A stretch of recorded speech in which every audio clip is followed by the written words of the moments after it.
গোপাল ভাঁড়ের গল্প। একবার গোপাল একটি আলুর গোদামের পাশ দিয়ে যাচ্ছিল। সে দেখলো আলুর গোদামটি আগুন লেগে গেছে আর আলুগুলো পুড়ছে।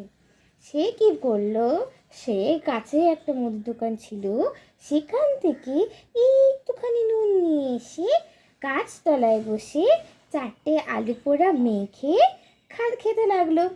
তার সামনে ওই দোকানের মালিক মাথায় হাত দিয়ে বসেছিল।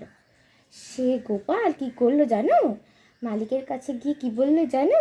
মালিকের কাছে গিয়ে বলল, তুমি কে, কেন মাথায় হাত দিয়ে বসে আছো, তোমার কেন দুঃখ হচ্ছে? মালিক বলল, আমি এই দোকানের মালিক, আমার এছাড়া আরও 4টে গোদাম আছে। সে আমার এই গোদামটা পুড়ে গিয়ে আমার অনেক ক্ষতি হলো। গোপাল কি বলল জানো? গোপাল বলল, তোমার তো আরও 4টে গোদাম আছে, সেগুলো যখন আগুন লাগবে তখন কিন্তু আমাকে খবর দিও। মালিক বলল কেন?